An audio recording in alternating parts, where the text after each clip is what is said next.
Por muito tempo ouvimos falar que o Brasil não tem história, que nós não temos heróis e que não conhecemos nem sequer os nossos bisavós.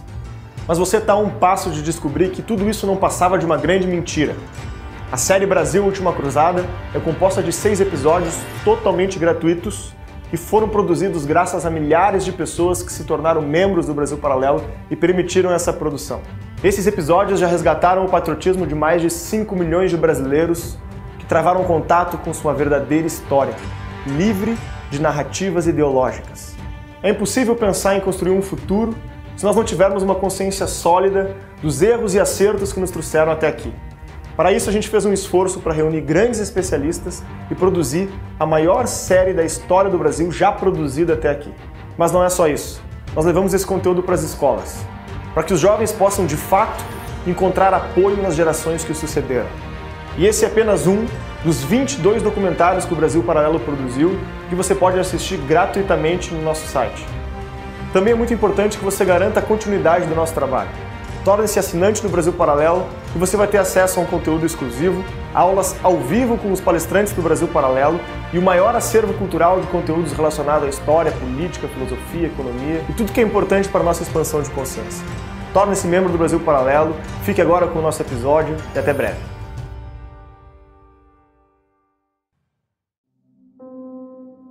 A verdadeira felicidade está na própria casa, entre as alegrias da família.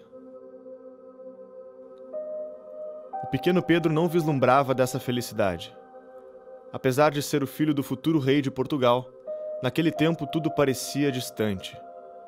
Odiado pela mãe, estimado pelo pai, mas vivendo sem o convívio de ambos, Pedro acabou por voltar-se para o seu irmão mais novo, Miguel.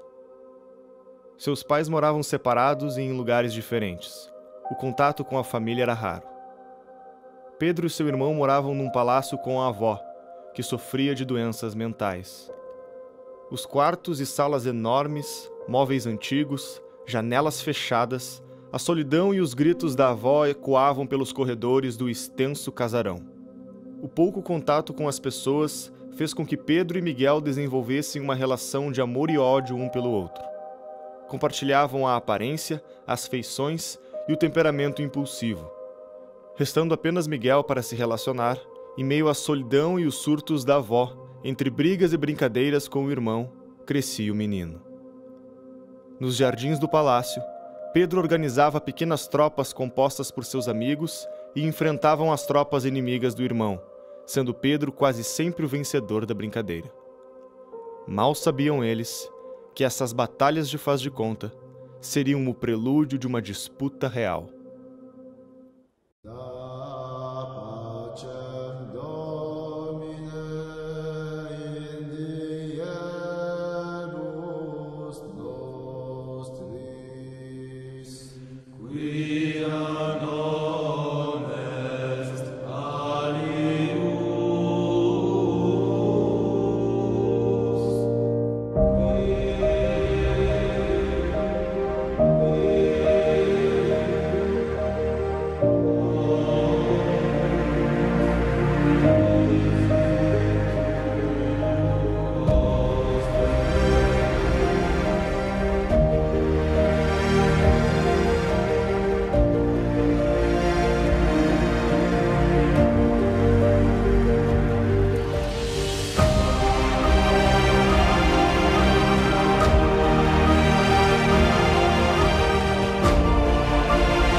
O Dom Pedro I ele nasce no Palácio de Queluz, na Sala Dom Quixote, 12 de outubro de 1798. Ele foi uma criança abandonada, né? Ele vivia com a avó dele era louca, ele vivia sozinho com ela. A Leopoldina nasce nessa família super preparada para governar, antenada ao tempo dela, Só que numa Europa revolucionada por Napoleão. Viena chega a ser tomada 2 vezes por Napoleão nesse período, e por 2 vezes a Leopoldina e a família tem que fugir de Viena. O Dom Pedro, ele nasce de um casal que vai se desunir. Ele estava começando a ser educado em Portugal. Com essa viagem, do nada, mudar uma corte inteira para a América, essa educação acaba se perdendo. Imagina uma criança que viaja para qualquer outro país aos 9 anos de idade. Ele vai absorver a língua, vai falar fluentemente, vai se sentir natural, né, daquele país, enfim. E foi o que aconteceu com Pedro I. A molecada de São Cristóvão ia para a rua, brincava com ele, então ele teve realmente uma ligação muito forte com o povo no Brasil, com a cidade, né, do Rio de Janeiro. E a Leopoldina, ela, mesmo nessa balbúrdia que foi essa infância dela, com a perda da mãe, depois a perda da madrasta, ela recebe uma educação esmerada, uma educação como era imaginado que uma Habsburgo teria. Uma das disciplinas que os príncipes habsburgos tinham era fazer teatro. Por quê? Porque era a forma como você ia aprender a lidar com o público, que era o seu povo. Por aí você já começava a saber como se portar, como falar, como ser uma figura pública. Além de outras matemática, coisas que na época nem geometria, coisas que na época eram só homens, matérias para homens. Mulher não aprendia isso, mas as mulheres habsburgas aprendiam.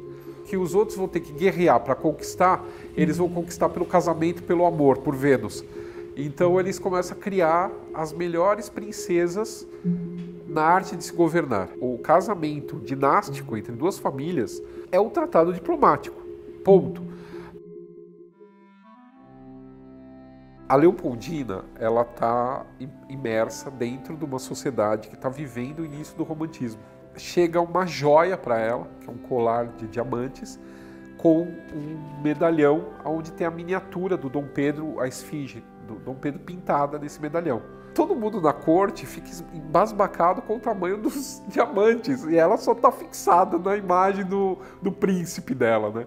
Então ela se apaixona pelo moço do retrato. A festa de casamento que ocorre em Viena era chamada de festa brasileira, não era festa portuguesa, porque os austríacos estavam casando, na verdade, com o Brasil, com essa esperança desse império nos trópicos, né? O João VI manda navios portugueses para Livorno para pegar a futura rainha de Portugal, como eles acreditavam, né? E aí é bonitinho ver o encontro dos dois, né? É 2 jovens totalmente tímidos, sabe? Os dois olhando pro pé um do outro, sabe? Assim, tipo, e aí dá uma olhadinha assim de rabo de olho para ver, né, como que é a pessoa que tá. Isso logo quando eles se encontram no navio que trouxe ela. Vestida com um manto de seda branco, bordado de prata e ouro, um fino véu lhe recaía sobre o rosto. No pescoço portava um colar que, apesar da imponência, chamava atenção não pelos brilhantes, mas pelo retrato feito em ouro com o rosto do marido. Foram meses idealizando sua vida com o homem do retrato que agora a abraçava. Em pouco tempo nascia a primeira filha, Maria da Glória. Foi motivo de grande felicidade para o casal. A filha criou um laço de união mais forte entre eles, que se divertiam assistindo de perto seu crescimento. Diferente de outras famílias dinásticas, a coroa portuguesa não proibia que mulheres herdassem o trono. Maria da Glória era a aspirante legítima do pai e da mãe.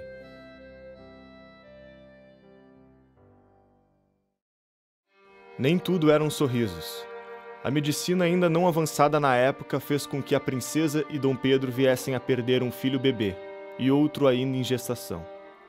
As mortes prematuras de 2 filhos seria o preâmbulo de um ano conturbado.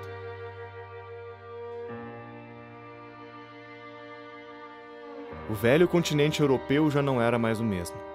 As guerras de Napoleão e as ideias da Revolução Francesa deixaram marcas profundas não só na geografia, mas também no imaginário popular. Embora alguns reis tenham recuperado os tronos usurpados por Napoleão, eles nunca mais teriam o poder que outrora tinham. Uma nova era política estava começando. As notícias que chegavam ao Brasil causavam um temor no povo e em toda a coroa. a revolução que acontecera em outras nações chegava à cidade do Porto. Essa revolução nasce no Porto e migra para Lisboa com a seguinte ideia: formar uma Assembleia Nacional Constituinte, escrever uma Constituição, obrigar o rei a assiná-la e a obedecê-la, trazer o rei de volta, né? E criar então uma monarquia parlamentar à moda inglesa. Essas cortes tinham um enorme poder em Portugal. A Espanha tinha recentemente feito algo parecido. E a Espanha tinha imitado a França. Então, percebendo, a Assembleia Nacional Constituinte era um dos primeiros movimentos desse tal processo revolucionário. Então, o fato de Portugal abrir uma Assembleia Nacional Constituinte dava tremedeira nos nobres. Sobretudo, devia ter dado tremedeira do Dom João VI. Então, você tem aí, primeiro, a circunstância da falta de funcionalidade da administração pública em Portugal. Você tem a circunstância do Brasil como aquele que estava centralizando o comércio internacional, então Portugal empobrecendo, e você tem a circunstância de Portugal estar sendo governado, primeiro, por um rei no Atlântico, lá onde era a colônia, e ao mesmo tempo por um administrador inglês, a Inglaterra se metendo. Os revoltosos tomaram as cortes, exigiam que a coroa retornasse e que o Brasil retrocedesse ao status de colônia. Dom João VI enfrentava mais uma vez duas opções amargas e excludentes. Teria que decidir por ficar no Brasil ou voltar para Portugal. E a Leopoldina desesperada nessa brincadeira toda. Tanto que ela pensa em fretar um navio escondido e fugir para Portugal se o Pedro for mandado para Portugal. Percebendo o impasse da família real, tropas portuguesas que estavam no Brasil exigiram que o rei aceitasse a Constituição que seria imposta. Dom Pedro, em um de seus atos de bravura, toma as rédeas da situação, envia soldados e suprime a confusão estabelecida pelos revoltosos. Mostrando-se hábil para agir em situações como esta, Pedro ganhava a confiança do pai e dos ministros, levando Dom João VI a finalmente tomar a decisão de voltar sozinho para Portugal, deixando seu filho como regente do Brasil. Antes de partir, teve uma conversa a sós com seu filho Pedro, e lhe deu o conselho que marcava a vida dele para sempre. E Dom João teria dito o seguinte para o Dom Pedro: se for para perder o Brasil, que seja para ti e não para esses aventureiros.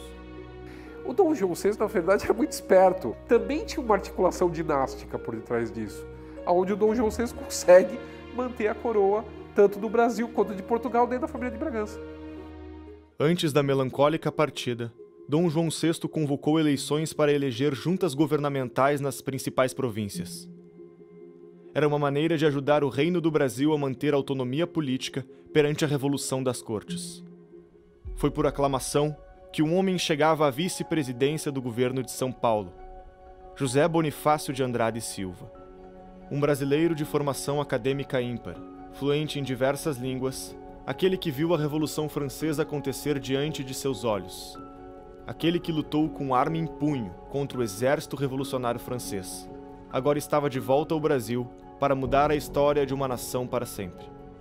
Enquanto a maioria das juntas governamentais recém-formadas eram seduzidas pela pressão das cortes portuguesas, o governo de São Paulo com José Bonifácio foi o primeiro a reconhecer a autoridade de Dom Pedro como príncipe regente.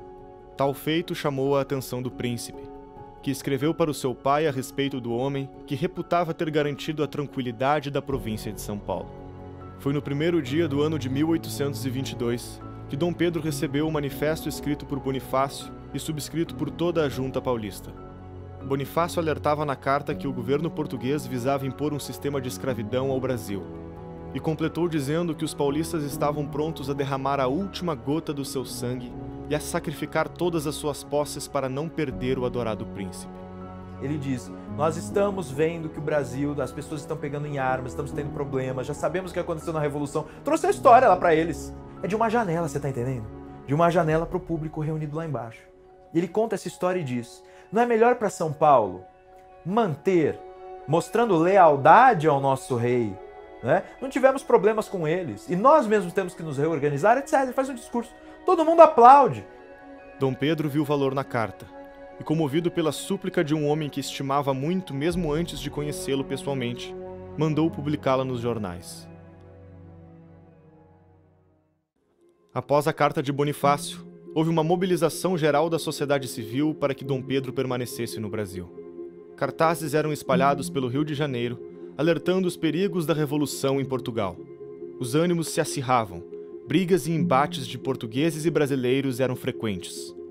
O povo brasileiro havia expressado sua vontade, desobediência às cortes. As cortes queriam que não houvesse mais um Estado centralizado no Brasil, que todas as províncias brasileiras respondessem diretamente para Lisboa e que os tribunais brasileiros fossem fechados. Você imagina, você tem um processo aqui, você tem que mandar esse processo para ser analisado por um juiz em Lisboa que não vai ter a menor ideia do que está acontecendo direito naquele lugar. E o povo que ia se livrar desses caras. Os brasileiros não estão mais suportando os portugueses nesse momento. E os portugueses não suportavam mais os brasileiros. Havia quebra-quebra na rua. Então você tem aí gerado todo um conflito entre brasileiros e portugueses. Choviam pedidos dos mais diversos lugares. Abaixo-assinados de diferentes estados insistiam para que o príncipe regente permanecesse. Resguardado pelo apoio político de Bonifácio, em alinhado com a vontade dos brasileiros, apenas a aprovação de uma pessoa ainda faltava para Dom Pedro. A Leopoldina já estava com a visão muito mais adiante. Ela via que se cumprisse o que as cortes queriam de eles pegarem o próximo navio e voltarem para Portugal, as coisas aqui no Brasil iam desandar de tal forma que provavelmente isso tudo teria virado a mesma coisa que virou as colônias espanholas na América. As províncias teriam cada uma feito a própria independência e virado países dependentes totalmente dos exércitos, totalmente militarizado e uma brigando com a outra o tempo todo. Então isso tudo não servia mais para o Brasil, que já estava sentindo esse gosto de ser um Estado administrativamente independente desde a época do Dom João. Então, e ela vendo isso, ela já começa essa articulação para não sair daqui. Tanto José Bonifácio quanto Leopoldina desejavam a permanência de Pedro no Brasil. Ambos acreditavam que, se caso o príncipe voltasse para Lisboa, o país não seria capaz de resistir ao furor revolucionário. O extenso território não suportaria a vacância do governo central em 1822. O Brasil ainda era suscetível a movimentos rebeldes e independentistas, que mergulhariam o reino em um caos político e social, assim como aconteceu nos territórios vizinhos da América Espanhola. Se houver uma revolução no Brasil, o Brasil se esfarela, se divide, para ver como tinham sido os vizinhos dos países hispânicos. Qual vai ser, na mente de Bonifácio, daí a gente começa a interpretar o que ele achava da Revolução Francesa. Na cabeça dele, se deixasse ocorrer o rio de sangue, o que ia acontecer na cabeça dele? Iam vir uns malucos que iam governar, o rio de sangue ia aumentar, ia ficar ainda mais caudaloso, ia dar tudo errado, o Brasil ia se quebrar em pequenas republiquetas que mal iam se governar a si mesmas. Você percebe pelos escritos do Bonifácio. Precisamos evitar que o Brasil tome o rumo da América Espanhola e da Revolução Francesa. Tá claro o que ele pensa. Acabou. O que ele pensa da Revolução Francesa? Uns anarquistas loucos, carbonários, sanguinários, tá entendendo? O que ele pensa das revoluções da América Espanhola? Revoluções mal encaminhadas, que fizeram com que um grande território, um poderoso território, se quebrasse em pequenas republiquetas. As ameaças a Dom Pedro vindas das cortes eram frequentes, e o príncipe oscilava entre as escolhas. A questão se tornou irremediável quando as cortes dissolvem o governo e ordenam mais uma vez a volta do regente. Daí, o José Bonifácio, no momento em que o Dom Pedro tinha sido praticamente ameaçado pelas cortes a voltar e ele diz eu vou, o José Bonifácio lhe escreve uma carta, muito mal criada, na qual ele diz que se você tem honra de homem e de príncipe, deve ficar. Se não ficar, você vai ser o responsável pelo rio de sangue que vai correr aqui. Ao mesmo tempo, a Leopoldina, nesse momento, ela diz o seguinte, eu não posso ir, eu tô grávida. E ela estava grávida de novo. Então você percebe assim, Bonifácio e Leopoldina entrosados mesmo antes de se conhecer. E ao mesmo tempo, a população. Porque o Bonifácio manda essa carta e depois ele vai pessoalmente, com o irmão dele, uma comitiva paulista, levar a Dom Pedro um abaixo-assinado de São Paulo. Os mineiros levam uma petição pedindo para ele ficar. A população do Rio de Janeiro, acho que era em torno de 60 mil pessoas, e houve um abaixo-assinado de 5 mil pessoas pedindo a Pedro I que ficasse. Ou seja, você vai dizer que isso foi construído por uma ou duas pessoas? estavam os de baixo, os do meio e os de cima querendo romper com Portugal. Influenciado pela sua esposa e por seus amigos mais próximos, percebendo o clamor popular por sua permanência, Dom Pedro agora se sentia confiante para tomar a decisão tão aguardada. No dia 9 de janeiro de 1822, Dom Pedro do Paço Imperial dirige-se a um público apreensivo, mas esperançoso, para proclamar a sua permanência no país, no que ficou conhecido como Dia do Fico. A questão do Dia do Fico foi realmente um processo, foi num crescendo, em que ele realmente resolveu romper os laços com Portugal e justamente, por certa forma, se sentir brasileiro mesmo. O Dia do Fico representou um caminho sem volta. Representou ali que nós já não éramos mais membros do Estado português, mas já éramos Brasil. Esse evento, porém, não significava o rompimento oficial com Portugal. Bonifácio ainda não tinha em mente o rompimento completo com o Velho Mundo.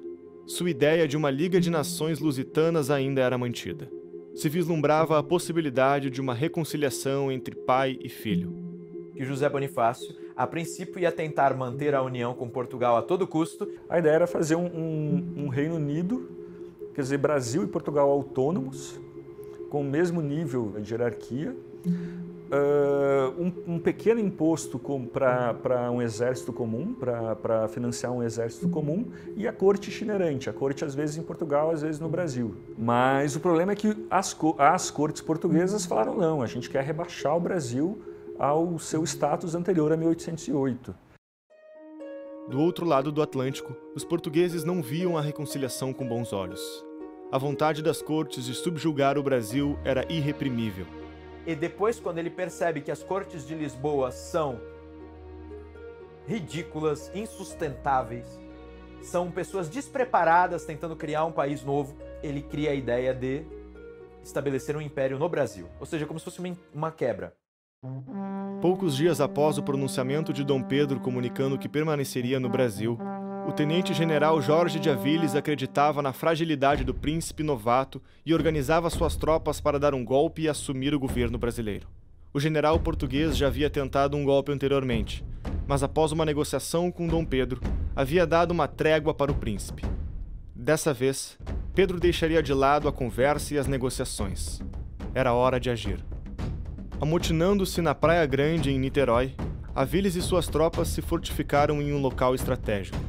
Percebendo a gravidade do ato, Pedro reage enviando tropas do exército e civis armados para combater Aviles. Com mais uma vitória do príncipe, o general português e seus homens são expulsos do Brasil definitivamente. O conflito fortalece em Pedro a ideia de que precisava de aliados para manter a estabilidade política. José Bonifácio já havia se mostrado de grande valor por ter estabilizado São Paulo e mostrado seu apoio à coroa.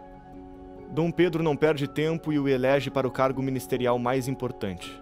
Bonifácio assumiria a Secretaria de Estado dos Negócios do Império e Estrangeiros, se tornando o primeiro brasileiro nascido em nosso solo a ocupar um cargo ministerial.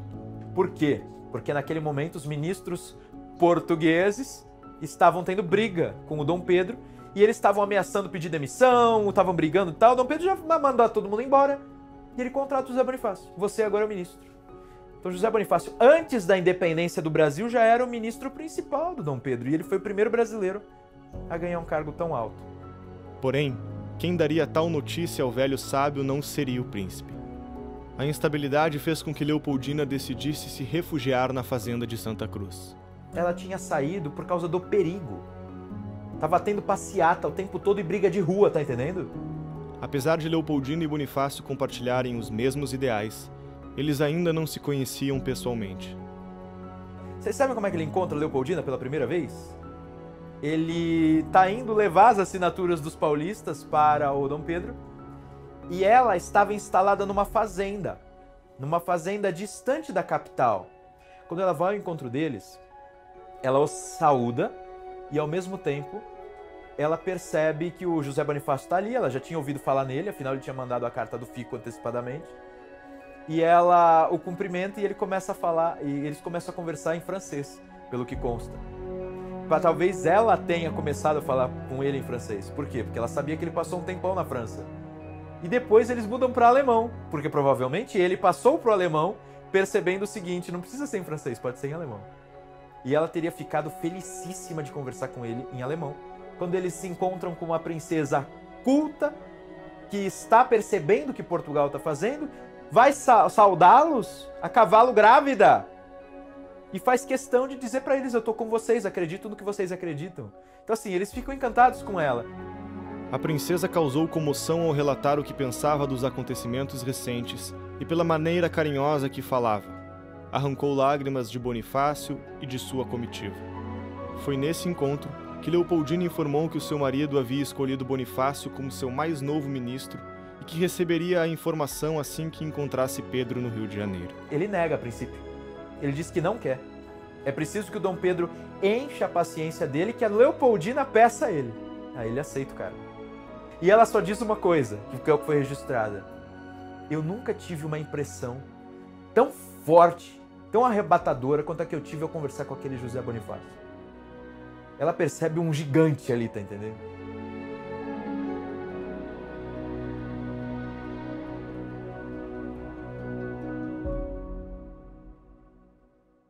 Com a situação aparentemente mais tranquila no Rio de Janeiro, Leopoldina resolve voltar da fazenda para o Palácio de São Cristóvão, no Rio de Janeiro.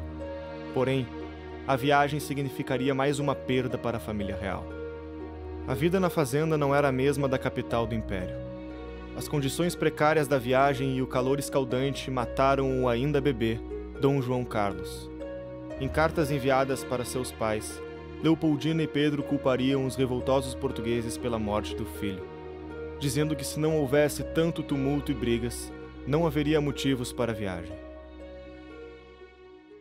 As notícias da capital do Império demoraram para percorrer o extenso território brasileiro. Apesar da aclamação dos cariocas, o príncipe regente não sabia se receberia o apoio do resto do país para sua permanência no Brasil. Agora ministro, Bonifácio recomendou ao príncipe fortalecer os laços com a província e buscar apoio para sua causa. Ou seja, o projeto do José Bonifácio de manter Dom Pedro aqui para criar para manter o Império do Brasil como sucessor do tal Império Português é o que está prosperando. Rio de Janeiro havia se declarado fiel ao príncipe e às suas decisões. Dom Pedro e sua comitiva partem então para Minas Gerais. Em Minas estava tendo um problema ali, porque existiam os fiéis, os leais a Lisboa, mas ele foi até lá, conquistou o povo, porque ele fazia de tudo, discursava nas sociedades secretas, bebia com o povão, visitava as mulheres, pegava as mulheres dos nobres, enfim, ele corrompia a estrutura portuguesa que já havia e colocava todo mundo do lado dele. Foi um grande sucesso, ele foi aclamado, jogado pra cima, era um molecão, né? Imagina, 24 anos, tu é o príncipe, andando por lá, o cara foi ver de tudo. Antes de seguir em viagem, Dom Pedro deveria nomear um substituto para ocupar a regência. Então decretou que sua esposa, a princesa Leopoldina, governaria em seu lugar. Era a primeira vez na história que uma mulher comandava o país. A rigor, né? A primeira chefe de Estado do Brasil foi a Leopoldina, mulher dele. É uma coisa que vale a pena a gente relembrar, porque também está meio no baú das coisas esquecidas. Em meados de agosto de 1822, seguiu para São Paulo, onde parte da junta governamental decidiu apoiar as decisões que vinham das cortes portuguesas.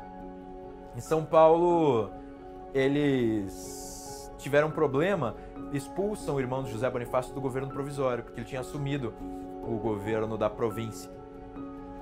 O irmão de José Bonifácio era carrasco nas contas públicas.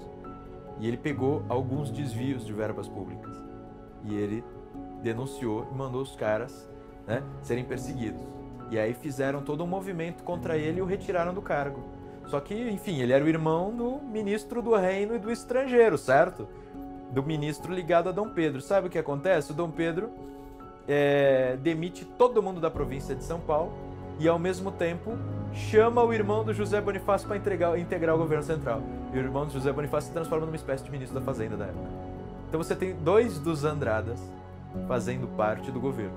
Era necessário fazer o mesmo que havia sido feito na província mineira, garantir a paz e a soberania do Brasil. Dom Pedro ganhava apoio da população rural e fazendeiros saudavam o príncipe e sua comitiva por onde estes passavam. No mesmo mês, chegaram ao Brasil as mais novas reivindicações das Cortes de Lisboa. Elas rebaixaram o príncipe Dom Pedro a mero delegado temporário. Os novos representantes do governo brasileiro seriam eleitos em Lisboa, que não aceitariam mais as leis definidas pelo governo brasileiro e puniriam todos que desobedecessem suas ordens. E quando se chega a essas notícias, a Leopoldina o que faz? Ela chama para uma sessão do Conselho de Estado, onde todas essas pessoas se reúnem e aí se delibera que é melhor aconselhar o príncipe pela separação do Brasil. Então, quer dizer, ela está à frente de tudo isso, né? E assim, se ela já não tivesse alinhada politicamente com o Dom Pedro, ela nunca que ia presidir um Conselho de Estado que dirigisse para esse caminho se ela não tivesse alinhada com o Dom Pedro. E ela sabia articular entre o Conselho de Estado e o próprio marido, que era Pedro I.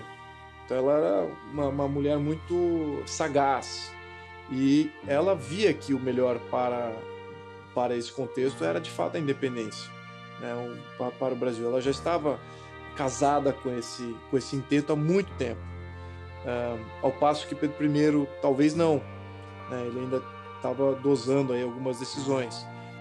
José Bonifácio concluiu na reunião do Conselho que havia esgotado as possibilidades de conciliação com Portugal. O Brasil fizera o possível para contornar a situação, mas as relações haviam chegado em um ponto irremediável. O destino do Brasil clamava por um rompimento com a coroa portuguesa. Em seguida, enviou um mensageiro para entregar a Pedro a carta que informava sobre a decisão arquitetada por Bonifácio e Leopoldina no Conselho. Quem assinou a ata da reunião do Conselho de Estado que decidiu a independência foi Dona Leopoldina. E Dom Pedro apenas recebeu a confirmação, que ratificou o ato de sua esposa. E ele recebe cartas, né? As cartas da Dona Leopoldina e as cartas de José Bonifácio solicitando, explicando para ele o que tinha acontecido. Então a Dona Leopoldina diz para ele, olha, parece-me que é o momento, eles não estão para conversa, tá chegando aqui homens, estão chegando muitos homens, eles querem te levar à força, etc, etc. É hora. A emblemática carta de Bonifácio também chegaria a Dom Pedro no fatídico dia.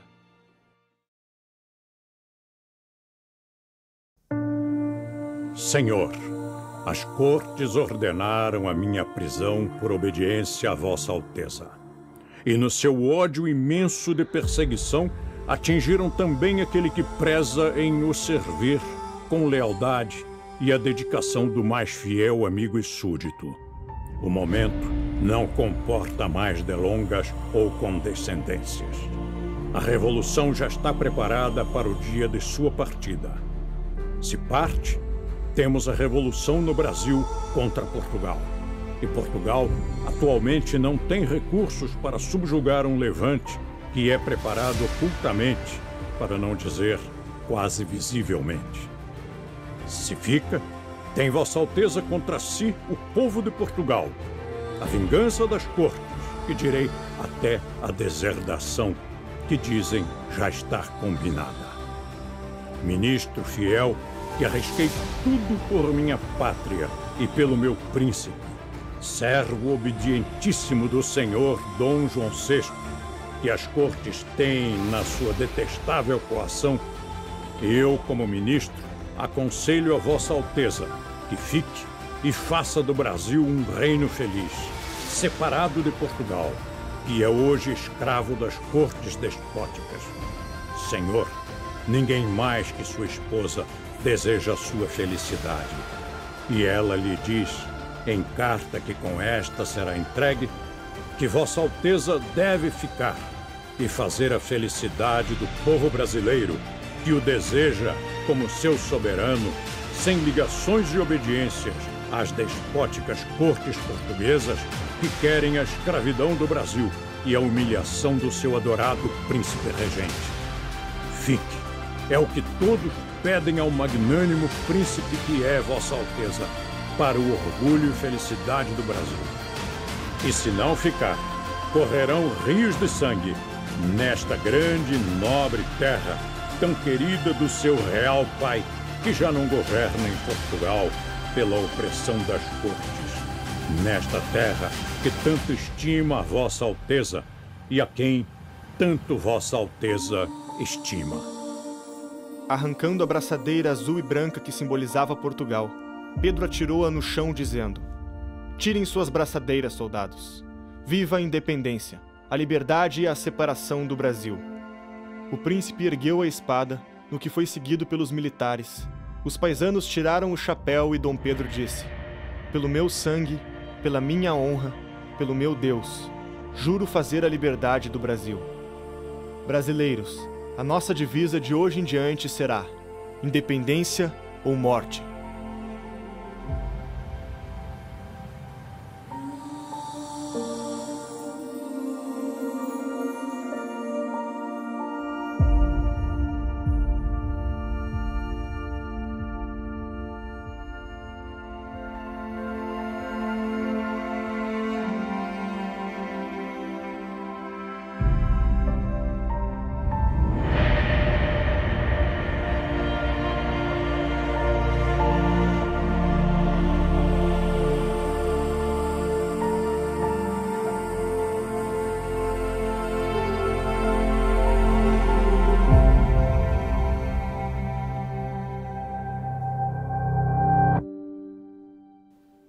E ao invés de deixar com que o Brasil se desmantelasse como pequenas províncias lideradas por caudilhos, Dom Pedro I consegue, a partir de sua força simbólica, escorado ele por grandes políticos, manter o Brasil com a continentalidade que tem.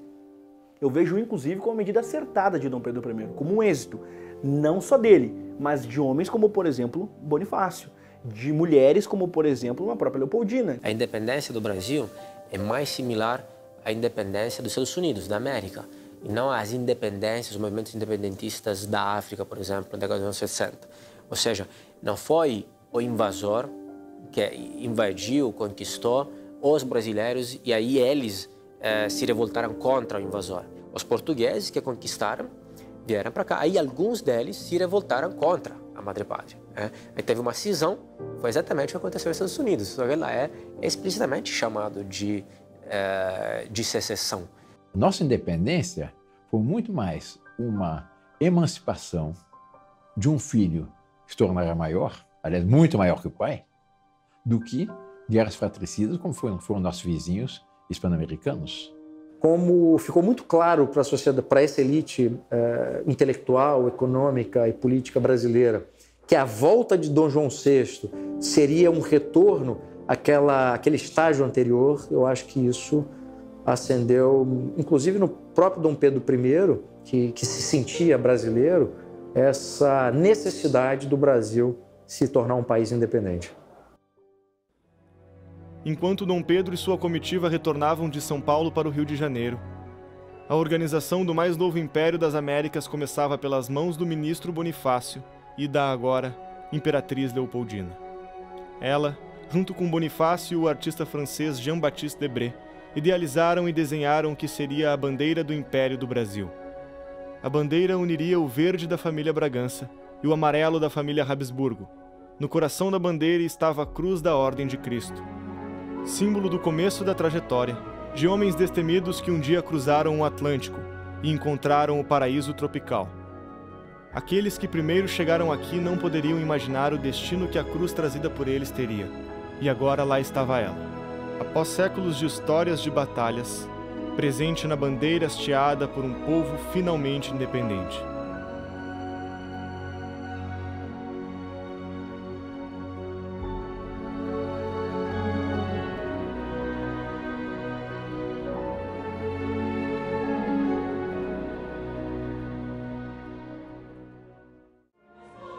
Estudioso e amante da música, Pedro deixaria mais uma de suas marcas na história. Fazendo um arranjo para a letra de uma poesia prestigiada pela corte, compõe um hino do Império do Brasil. No dia em que Dom Pedro completara 24 anos, o povo saiu às ruas do Rio de Janeiro para aclamar o seu imperador. Uma exuberante passeata seguida de uma grande festa eclodiram na cidade. Poucos meses depois, a cerimônia de coroação aconteceria na Capela Imperial. Vestido de tons de verde e amarelo, o imperador recebia sua coroa. Por graça de Deus e unânime aclamação dos povos, Sua Majestade Imperial Dom Pedro I, imperador constitucional e defensor perpétuo do Brasil. Por que resolveram aclamar o Pedro I? Essa é a questão. E é aí que eu vou resgatar um princípio de ciência política que a gente desobedece como país sistematicamente. Chama-se legitimidade. Ele quis a independência. A independência foi feita por ele. Ele era o poder legítimo, só ele tinha a legitimidade de ser o imperador. Todos viam, sem ele, o que aconteceria? Portugal ia imediatamente reconquistar o Brasil. Notem a importância de aclamar um rei naquele momento. O risco era a própria independência. Então, para todos aqueles que aclamaram o Pedro I, eles entendiam a dinâmica política da coisa. Embora relativamente pacífica se comparada com outros processos emancipatórios, a independência do Brasil não foi, de forma alguma, um processo indolor. Houve revoltas organizadas por insatisfeitos com a decisão de Dom Pedro I de declarar a independência. Teve batalhas de independência. Então, houve batalhas para assegurar o território nacional. Tem portugueses espalhados pelo território nacional. E muitas dessas se rebelaram imediatamente contra o intento da independência. Então, houve muita revolta muito conflito com isso. E houve uma guerra tremenda na Bahia. Você sabe que teve até heroísmo, né? Maria Quitéria foi uma mulher heróica, padres pegando em armas, lutando por aquilo. Dom Pedro e José Bonifácio tiveram de rapidamente comprar armamentos e organizar tropas nacionais. A Marinha Brasileira, na altura da independência, contava com poucos navios, grande parte oriundos da vinda da família real em 1808 e em péssimo estado de conservação. Os marinheiros disponíveis, em sua maioria, eram portugueses. Seria preciso contratar mercenários estrangeiros. Era imprescindível para a independência que a Marinha Brasileira fosse capaz de afastar a frota portuguesa, que bloqueava os portos do norte do país e impedia a comunicação entre as províncias. E aí o José Bonifácio organiza, né? Ele pega um ex-general do Napoleão, o Labatut, e coloca para comandar as forças por terra e chama também um grande batalhador dos mares, um pirata, que é o Cochrane, e nomeia para vencer, para fazer as lutas por mar. E ele deu prioridade às lutas por mar porque ele disse que se a gente vencer as lutas do mar e impedir que os soldados cheguem, a gente não deixa as cidades serem devastadas e não deixa a população sofrer com a guerra. Então foi muito inteligente, ele falou, priorize a guerra do mar.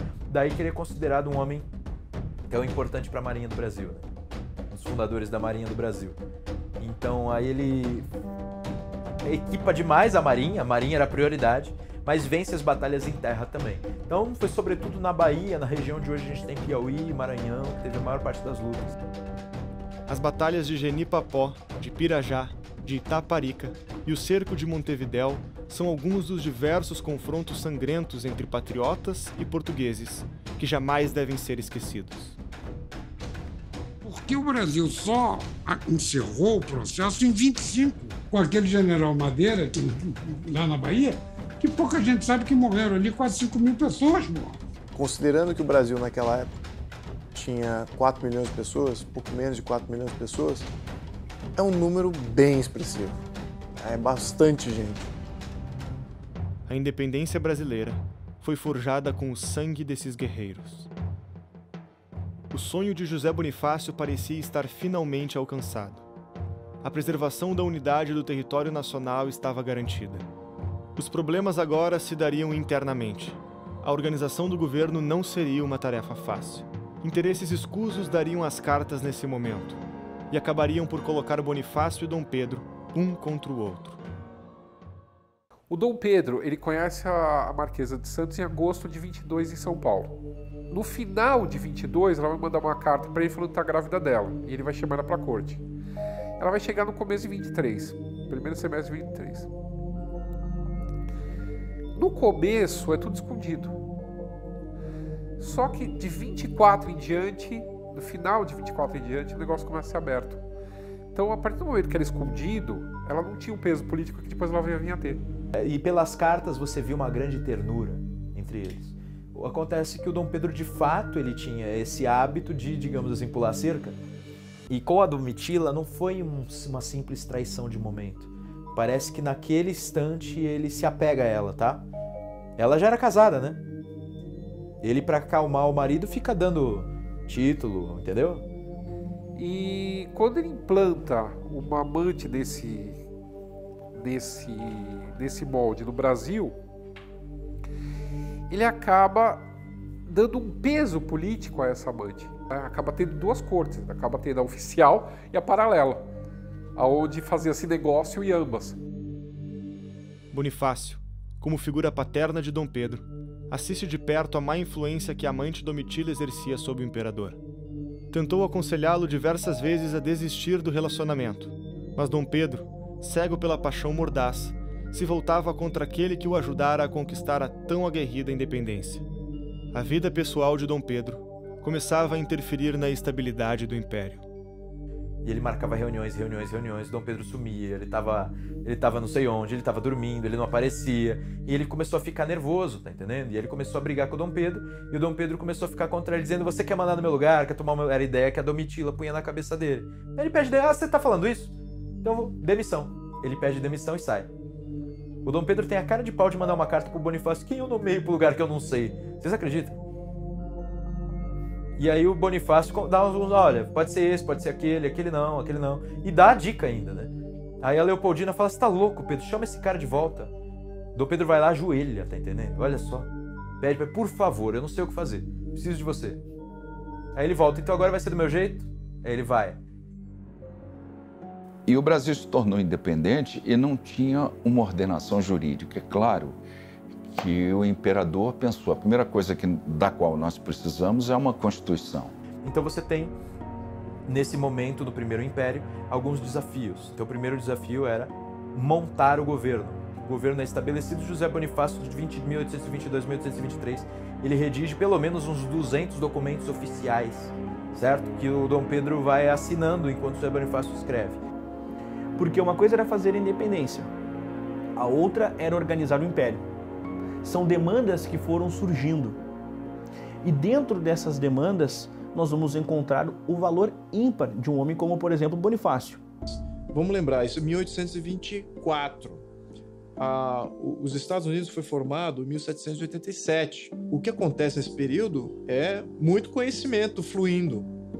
E José Bonifácio, então, tem o benefício de ter tido a experiência norte-americana, também é francesa. Então ele tinha já o benefício das duas experiências, qual que dá certo, qual que não dá certo, etc. Então os debates fluíam, estamos falando aí de muito tempo. Ele era uma pessoa muito erudita. E daí surge uma discussão sobre a Assembleia Constituinte, aparece o mesmo medo. José Bonifácio e Leopoldina não querem abrir a Assembleia Constituinte porque pensam que vai surgir de novo um ímpeto revolucionário, e ela dizia: Dom Pedro, ele está muito estimulado, muito louco pelas novas ideias, e as novas ideias não são tão boas e podem até acabar conosco. O fato é que ele abre a Assembleia Nacional, a Assembleia Constituinte, e não dá tão errado assim. Ele faz uma besteira muito grande que José Bonifácio se revolta absurdamente. O grupo maçom dá para ele folhas em branco para ele assinar: nós vamos redigir a Constituição aqui. Então assina. Dom Pedro assina. José Bonifácio fica revoltado. Fala para ele ir lá, pegar de volta e rasgar aquela porcaria toda. Então depois disso nós temos aí na Assembleia Constituinte nós temos um evento traumático, que foi o seguinte: Dom Pedro briga de novo com o José Bonifácio por causa daquele excesso de descontentamento do Bonifácio com o comportamento do Pedro e do excesso de desconfiança que o Pedro tinha do Bonifácio, pensando também, né, enfiavam na cabeça dele mesmo: esse Bonifácio, esses Andradas, eles querem tomar o poder para eles e tomar no seu lugar, eles querem te fazer de tonto. E ele percebeu mesmo que o projeto de Constituição que estava sendo desenhado na Sociedade Secreta do Bonifácio tinha 4 poderes. Tinha o Império pairando acima. Depois tinha os 3 poderes tradicionais, que eram chamados judiciário, executivo e legislativo. O Império era simplesmente... ele é o Império, ele fica lá quieto, parado, e não influi em nada. O Dom Pedro faz o quê? Bota o exército, fecha a Constituinte e exila os Andradas. Acabou, agora não vai ter mais isso. Monta o conselho chama quem ele quer e diz, agora escreve aí a Constituição. Aí pega o rascunho dos caras e diz, arruma para eu ter poder. Então, quando o imperador recebe o texto, o projeto de construção do Império das mãos do deputado Antônio Carlos, ele vê que aquilo ali, do ponto de vista, claro, do seu ponto de vista a respeito do Brasil e das necessidades do Brasil, não era satisfatório, né? Então monta-se um Conselho de Estado e o Conselho de Estado aí sim faz a redação da Constituição do Império. E daí há uma quebra mesmo, os Andradas se demitem do governo, até a camareira da Leopoldina era uma Andrada, ela se demite, toda a família pede demissão. Mas não me parece que a briga pessoal fosse suficientemente capaz de levar a esse rompimento absoluto. Com certeza foi um rompimento que se deu também por cosmovisão, por visão de império, né? A visão de império do Dom Pedro I, ela coincidia com a visão de império do Bonifácio, mas divergia em outros aspectos. Daí eles se inspiram em Benjamin Constant, né? O Benjamin Constant, que é um teórico francês, que cria a figura do poder moderador. Aí o poder moderador tem influência sim. É claro que Dom Pedro I promoveu uma hipertrofia na redação que deu a Constituição, uma hipertrofia do poder moderador. E vamos lembrar também, no contexto, não existia esse negócio de politicamente correto naquela época, né? Quando alguma coisa era para ser nomeada ditatorial, se dizia, isso é ditatorial. Então, o poder moderador não é ditatorial, ele é moderador. Então, no fundo, o que esse poder fazia era moderar, era negar ações dos demais poderes. Então, ele limitava os demais poderes. Nós conseguimos formar, em 1824, a primeira Constituição escrita no mundo com 4 poderes. E nós tínhamos, durante o século XIX, uma Constituição, sob o ponto de vista de organização das instituições, muito superior a essa Constituição que temos hoje. Ela entregava esses poderes agora a outros 2 poderes, o poder da democracia e o poder da aristocracia. Essa Constituição de 1824, ela tinha preceitos liberais, apesar de ter sido outorgada de forma até um tanto violenta pelo imperador. Mas o espírito que regia a ideia do imperador era um espírito de liberalidade. Perceba que há uma progressão, há uma jornada intelectual, constitucional, sobre como organizar esta independência. A primeira coisa, dia do fico. Depois, independência. Depois, Constituição. Depois, poder moderador. Não satisfeito em ter vencido a guerra constitucional contra o grupo de Bonifácio, Dom Pedro tomaria mais uma atitude. Desprezaria a amizade que nutriu com o patriarca da independência. Uma vez grandes companheiros, tanto estimados um pelo outro, agora se comportavam como inimigos. Vocês sabem que nesse meio tempo ele nomeia a Domitila como Marquesa de Santos. José Bonifácio diz, né, esse moleque desgraçado deu o título dela de Marquesa de Santos para nos humilhar. Ela pega a pátria dos Andradas, que ele chamava de Santos, e dá o título para aquela... Não preciso dizer, né? Ele usa uma palavra horrorosa. E ele ainda sugere qual será o brasão dela, né? Lá em Santos tem um lugar que tinha uma montanha com um formato meio esquisito que era chamado de pau grande. Ele diz o brasão dela tem que ser o pau grande. Então assim, o José Bonifácio fala isso, né? Deixa claro que ele não tem o menor respeito pela Domitila. Mas ela é nomeada Marquesa de Santos quase que numa provocação. Ela não era de Santos, né?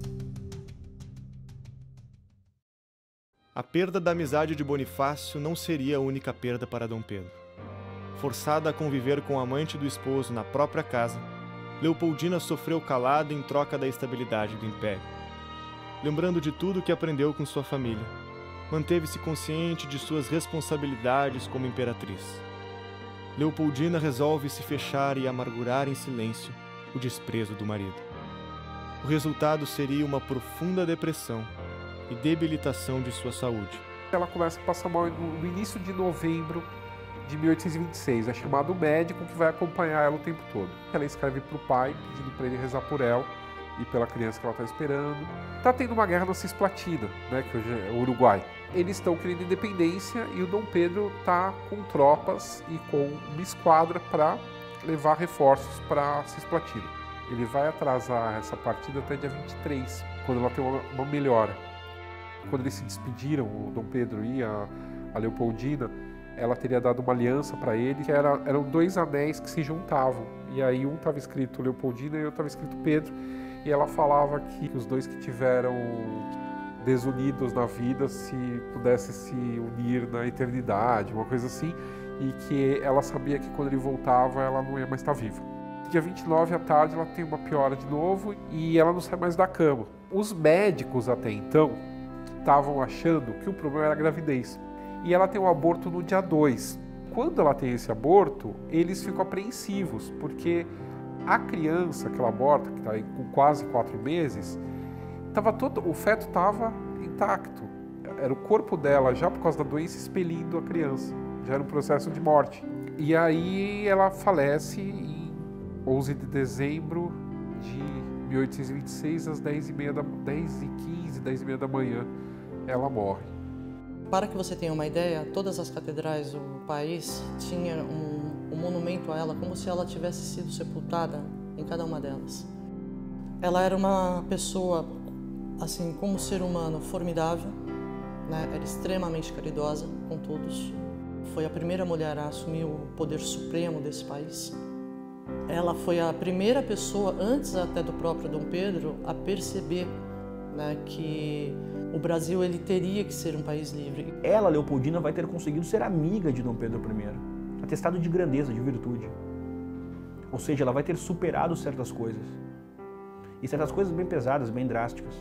Como, por exemplo, o próprio convívio forçado com a Marquesa de Santos. Eu pude ver que eles eram muito mais do que simples iconografias, né, de museus, de livros. Eles eram seres humanos como nós, eles tiveram uma vida como nós temos hoje a nós.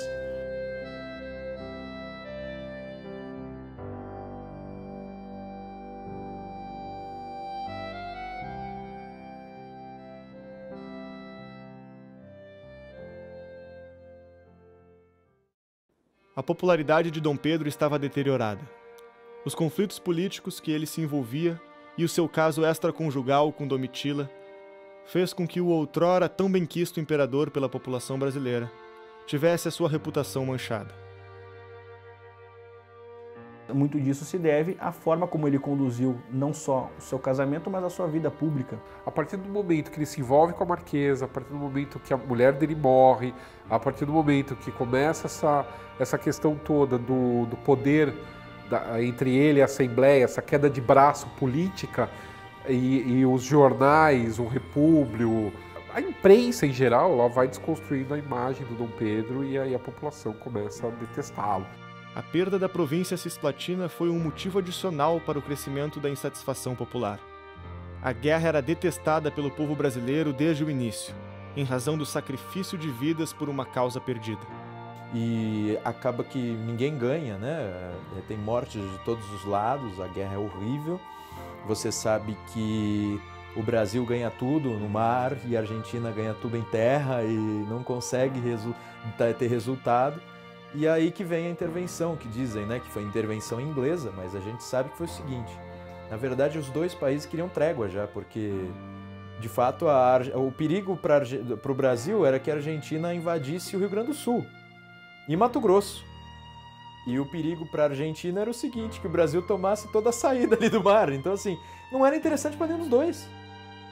Então, a ideia é que eles fizeram uma trégua aí, e aí que inventaram. Então, não é nem Brasil e nem Argentina, é Uruguai. Porque tem aquele rio ali que é Uruguai e acabou. O menino que cresceu sozinho no Palácio de Queluz se encontrava mais uma vez na mesma situação. Após a morte da esposa, Pedro percebeu o quanto havia a tratado de maneira desumana. Leopoldina era querida pelo povo. Sua popularidade se estendia a todas as classes. Amava seu marido incondicionalmente, apesar de todas as decepções vividas. A saudade da esposa era motivo de grande aflição para Dom Pedro. Sua amante não conseguia fazê-lo superar os sentimentos que guardava. Um dia, Domitila encontrou Pedro abraçado em um retrato da falecida esposa. Chorando, Pedro dizia que havia visto o espírito infeliz de Leopoldina e esbravejou: "Larga-me, sei que levo vida indigna de um soberano. O pensamento da imperatriz não me deixa." Após muitas insistências de Pedro, Domitila deixa o palácio definitivamente. Percebendo todos os seus erros e como havia se tornado um homem que detestava, Pedro resolveu se tornar independente de suas velhas atitudes, começando por um novo casamento. Seus desvios amorosos repercutiram na Europa. Ao enviar emissário para o velho continente a fim de encontrar uma nova esposa, Pedro se frustrou ao receber notícias recusando seu pedido devido à sua má reputação. No dia 15 de outubro de 1829, chegava ao Rio de Janeiro a fragata na qual a nova imperatriz brasileira estava. Amélia de Leuchtenberg, nascida em Milão, impressionou ao esposo por sua beleza e cuidado com os filhos, que agora tomava conta. Um homem novo, amadurecido com as decisões que tomara na vida, Dom Pedro havia mudado seu comportamento. Uma vez promíscuo, agora a fidelidade com relação à nova esposa se mostrava resiliente, trazendo a normalidade de volta à vida pessoal do imperador. O Brasil estava independente e Dom João VI não podia mais contar com seu filho como sucessor do trono português. Dom João falece por causas misteriosas, restando a Pedro abdicar do trono em favor de sua filha mais velha, que estava a caminho de Portugal. Mas o irmão de Pedro, Miguel, tinha outros planos para o governo português. Acaba não dando nada disso certo. O Dom Miguel dá um golpe de Estado em Portugal. Essa filha que estava indo, a Maria II, que estava indo para Portugal, acaba sendo desviada para a Inglaterra e da Inglaterra volta para o Brasil. Quando ela volta para o Brasil, vem um monte de português junto. Tudo exilado pelo golpe de Estado do Dom Miguel. Aí começa a ter duas cortes no Rio de Janeiro. A corte brasileira e a corte da rainha, a Maria II, com todos esses portugueses em volta. O povo do Rio de Janeiro começa a achar que vai virar de novo colônia de Portugal o negócio. Com a corte portuguesa instalada no Brasil após o golpe de Miguel, a animosidade entre portugueses e brasileiros mais uma vez resultou em violentos conflitos. No Rio de Janeiro, faziam festividades para homenagear Dom Pedro, quando brasileiros atacaram os portugueses, quebrando vidraças e luminárias. Os portugueses reagiram jogando pedras e garrafas. O conflito durou 3 dias e ficou conhecido como a Noite das Garrafadas. A Assembleia decide agir perante o caos e exige que Dom Pedro tome providências em relação aos ataques feitos aos brasileiros. Dom Pedro ignora o pedido. A revolução estava pronta. Em abril, de 1831, ele é obrigado a renunciar, porque assim, ele não contava mais com o apoio do exército. Estava tendo uma revolta no Rio de Janeiro, por conta que achavam que ele ia acabar com a Constituição, uma loucura, uma loucura fomentada pela imprensa, que acabou levando a população à rua e pressionando ele para renunciar. O primeiro reinado acaba justamente porque Dom Pedro se vê esgotado. Ele já não tinha nenhuma liderança ao seu lado, ele já tinha contra ele todos os grupos possíveis, mesmo dos fazendeiros. Ele quebrou, a economia também, enfim. E ele resolve abdicar. Na mesma madrugada, com roupas civis, acompanhado da esposa, Pedro parte para a Europa, entregando sua carta de abdicação para que seja lida aos brasileiros. Era a última vez que pisava na terra que havia se tornado independente por suas mãos poucos anos antes. Quando saiu do palácio, as crianças estavam dormindo. Pedro visitou os quartos de seus filhos e beijou cada um deles silenciosamente, mal contendo as lágrimas. Ele percebeu que ele não tinha condições de desenvolver a partir do zero um legado, enquanto que ele percebia que em Portugal era possível manter um legado já existente. O rei soldado teria pela frente sua última guerra. As batalhas de faz de conta que outrora fizera com o irmão se tornariam agora realidade. Protagonizando a mais longa e sangrenta guerra civil da história de Portugal, os portugueses que queriam uma constituição e liberdade viam esperanças em Dom Pedro contra Miguel, o irmão absolutista. Ele vai primeiro para a Inglaterra, da Inglaterra ele se estabelece na França, e na França ele começa a armar um plano para invadir Portugal e destronar o irmão, colocar a filha, que seria a legítima herdeira, no trono português e voltar à Constituição, porque o Dom Miguel ele representa todo o atraso do absolutismo. Veio para a Inglaterra, recrutou um exército de 7.500 mercenários, mais umas centenas largas de voluntários portugueses que também entraram. O jovem que admirava os feitos militares de grandes generais e que nunca teve afeição aos estudos tinha personalidade valente. Pedro auxiliou feridos, construiu trincheiras, fez refeições entre os soldados e guerreou sob fogo pesado, enquanto homens ao seu lado eram alvejados e dilacerados. Ele está com o exército reduzido, que acaba sendo cercado na cidade do Porto. A proporção era tipo 1 para 1000, o exército dele para o exército do Dom Miguel. Ele enfrenta o cerco do Porto durante meses. O Dom Miguel ele tinha dado uma de Stalin, ele tinha matado todo mundo que ele achava que era liberal e tal.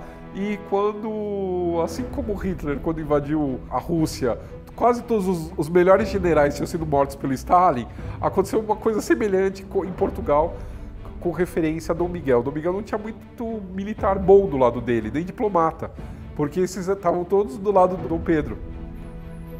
Então o Dom Pedro, com um jogo de cintura, uma certa estratégia, ele consegue pequenas vitórias e acaba tomando Lisboa. Conquistou o país, depois de uma guerra civil que durou 2 anos, e quando ganhou, exilou o irmão. Foi e derrotou o Dom Miguel, organizou um exército, combateu.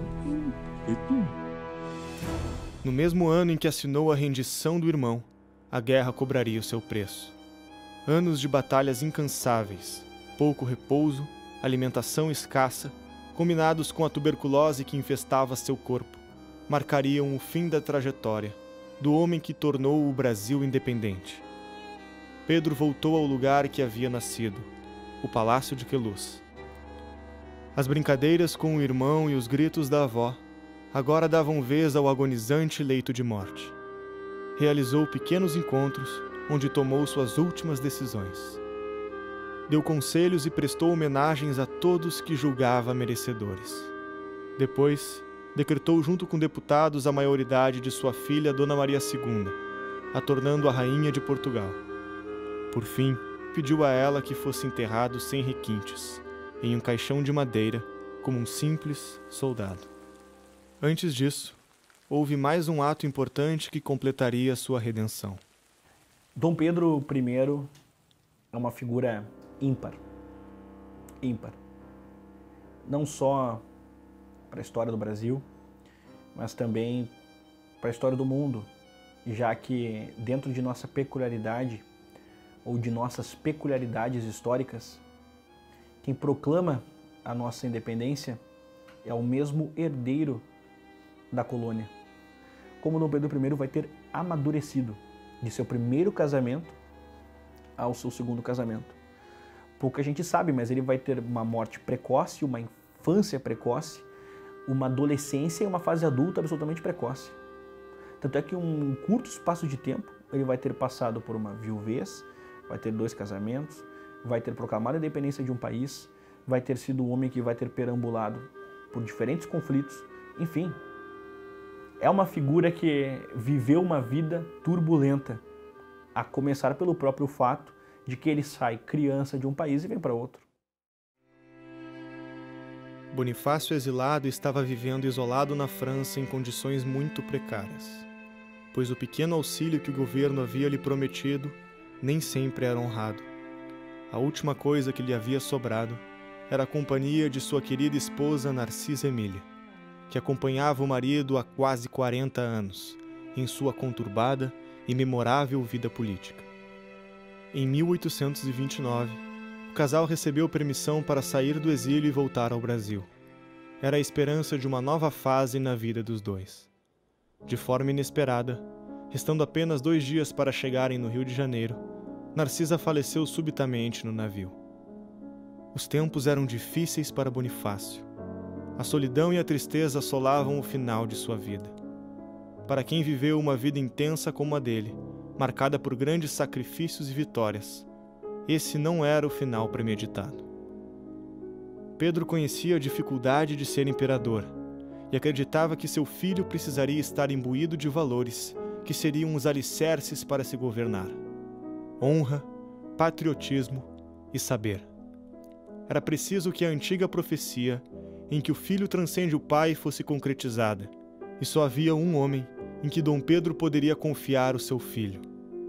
Esse homem era aquele que foi seu mentor, seu antagonista e seu grande amigo, o único capaz de assumir tamanha responsabilidade. E o Dom Pedro escreve uma carta que parece uma carta um tanto comovente, né, de restabelecimento de amizade, que ele diz que não conhece nenhum cidadão mais honrado e nenhum mais patriota e mais sábio do que José Bonifácio, e que ele nunca encontraria paz, né, e tranquilidade de alma se José Bonifácio negasse o último pedido que ele tinha para um velho amigo, que era o de que ele fosse o tutor do Pedrinho, Pedro II.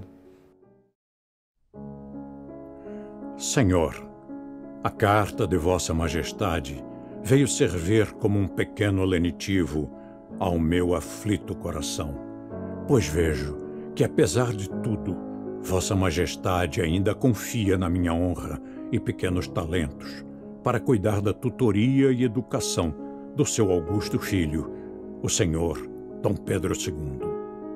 Confie em mim, que nunca enganei a ninguém e nunca soube desamar a quem uma vez amei. Iguais votos de felicidade encaminha aos seus o meu sincero coração pelo soberano que foi da minha escolha e pelo meu amigo. Beijo as mãos de Vossa Majestade. José Bonifácio de Andrada e Silva.